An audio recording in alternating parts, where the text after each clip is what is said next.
और हमारी न्यायपालिका में बोबड़े साहब बैठे। महाराष्ट्र में पीने वाले को क्या बोलते हैं? बेवड़ा। तो बेवड़ा है वो। चीफ जस्टिस ऑफ इंडिया के लिए बोल रहा हूं मैं, बेवड़ा है वो। इतने दिनों से किसान आंदोलन कर रहे हैं, उसकी नींद नहीं खुल रही है। प्रधानमंत्री को तलब करना चाहिए था उसने, उसका विशेषाधिकार है, सुप्रीम कोर्ट का जज है। प्रधानमंत्री इंदिरा गांधी को जेल भेज दिया गया था, ये नहीं कर सकता है क्या? इतना अत्याचार कर रहा है वो आदमी और तमाशबीन बन के देख रहा है और ऑर्डर कर रहा है। तो क्या कर रहा है? आपको अधिकार है बोलने का, लेकिन आप न्यूसेंस क्रिएट मत करना। अरे भाई, हे बोबड़े सुन, 4 साल तक सैनिक वहां बैठे रहे जंतर मंतर पे, क्या किया तुमने? कुछ नहीं किया तुमने। तुम्हारे 4 जज आए कि सब कुछ ठीक नहीं चल रहा कॉलेजियम में, उसके बाद तुमने क्या किया वहां बैठ करके? वो कर रहे थे वही किया। रंजन गोगोई तीसरे दिन राज्यसभा का मेंबर बन गया। ये न्यायालय है हमारी व्यवस्था में। हे बोबड़े सुन, ध्यान से सुन, भारतीय संविधान क्या कहता है।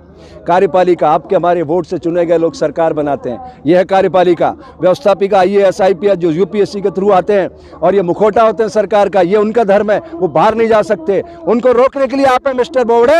भूल रहे हो तुम अपने कर्तव्य को। मैं तुम्हें कर्तव्य याद दिलाता हूँ, कान खोल के सुनो।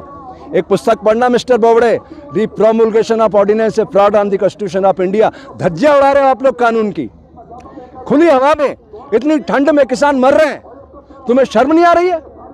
संज्ञान लीजिए, नरेंद्र मोदी को तलब कीजिए, सामने खड़ा कीजिए कटघरे में और उससे पूछिए ये अधिकार तेरे को किसने दिया मिस्टर मोदी? ये किसानों की आवाज है, प्रकृति इसको संचालित कर रही है। इस संपूर्ण क्रांति की ओर बढ़ते कदम है भारत के। लिख लेना बोबड़े, ये कार्यपालिका, व्यवस्थापिका और न्यायपालिका तीनों पर कब्जा कर लिया उस नर पिशाच ने। हजारों लोगों की मौत की नींद की सुला दिया उसने, तुमने, और तुम चुपचाप देखते रहे हो। ये कर्तव्य की मतलब अधोगति है, ये अधोगति कर्तव्य की। आप अपनी जिम्मेदारी का ठीक से निर्वाह नहीं कर रहे हो, इस्तीफा दे के घर चले जाओ अगर आपके अंदर थोड़ी सी भी इंसानियत है तो। और अगर आप संविधान पढ़े हो, मैंने भी संविधान पढ़ा है, आप उसका पालन करवाइए सिस्टम से। ये आपका नैतिक धर्म है। धर्म क्या है? ध्यान से सुनो मिस्टर बोबड़े, नमक का धर्म है खारापन, शक्कर मीठी, नीम कड़वा, ये उसका धर्म है। और हमारी सामाजिक व्यवस्था में धर्म क्या है? कान खोल के सुनना बोबड़े, तुम्हें कह रहा हूं मैं, तू शब्द लगा रहा हूं, इससे ज्यादा नीचे नहीं जा सकता मैं।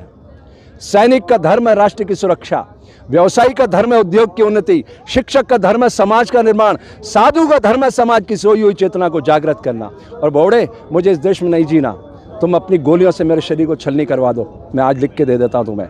मैं ऐसे देश में जीना नहीं चाहता मिस्टर बोबड़े। तुम संविधान की अगर इज्जत नहीं कर सकते तो मैं उस संविधान की पालना नहीं करूंगा। लिख लीजिए आपको संविधान के पैरामीटर में आना पड़ेगा मिस्टर बोबड़े। आपको उसको तलब करना पड़ेगा नरेंद्र को। हजारों लोगों का खून बहा दिया उसने। वो चरित्रहीन आदमी प्रदीप शर्मा को अंदर करके बैठा है, आप उसकी याचिका भी नहीं सुन रहे। तो क्या कर रहे हैं आप लोग? कोर्ट भी शांत है, व्यवस्थापिका भी तमाशा बन के खड़ी है। वो DGP तुम्हारा BSF का mister Rakesh Asthana hardcore criminal है, हार्डकोर क्रिमिनल। आलोक वर्मा उसको गिरफ्तार करना चाहता था और उसको उसने DG बना के बैठा दिया है। आप ऐसे तमाशबीन बने रहोगे तो मुझे फिर शर्म आ रही है। इस पद पे मत रहो आप, छोड़ो इस पद को, और पद पे बैठना तो उसके साथ न्याय करो। ये प्रकृति हिंसा का फल दुख, दया का फल आनंद बरसाती रहती है। देखो ये जंग बहुत दूर तक जाएगी बोबड़े जी, ये मैं कह रहा हूँ। ये शुरुआत हो रही है। ये किसान आंदोलन नहीं लड़ रहा है, ये प्रकृति आंदोलन लड़ रही है। और हम साधु बने मर करके, हमें कोई फर्क नहीं पड़ता। हम लाश को आप कहीं लटकाओ, दफनाओ, इसको छलनी करो, कोई फर्क नहीं पड़ना। हम तो मर के साधु बने हैं। मैं सारे साधुओं से मिला, सब डरे हुए हैं कि ये तो पिशाच आदमी है, हमें मार देगा।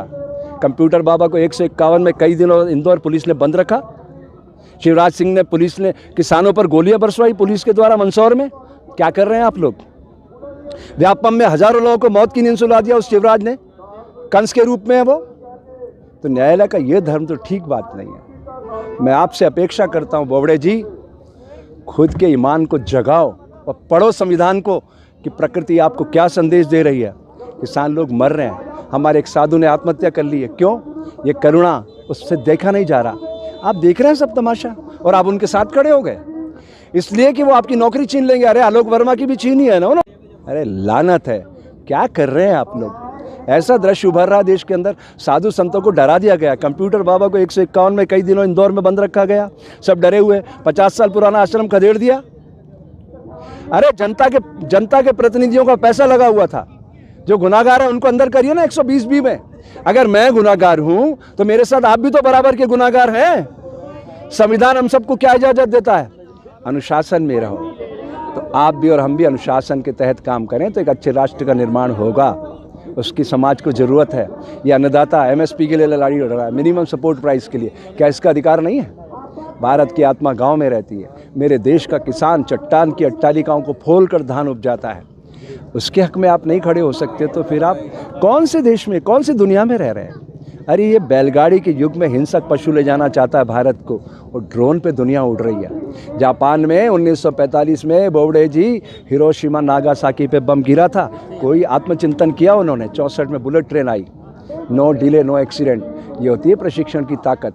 अगर आप देश से प्यार करते हैं, अपने बच्चों से प्यार करते हैं, अपने आने वाली नस्लों से, तो सुधारिए इस सिस्टम को। आपके पास मौका है। आज आप हैं, कल नहीं रहेंगे। लोग आपका इंतज़ार कर रहे हैं, आपसे बहुत अपेक्षा कर रहे हैं। अरे ज़्यादा से ज़्यादा आपका क्या करेंगे? आपको घर बैठा देंगे ना। इतिहास आपका स्वर्णाक्षरों में लिखा जाएगा। तो अगर आपने मेरा YouTube चैनल सब्सक्राइब नहीं किया तो प्लीज़ सब्सक्राइब कर लें और उस बेल आइकन पर ज़रूर क्लिक करें, जिससे जो मेरे न्यू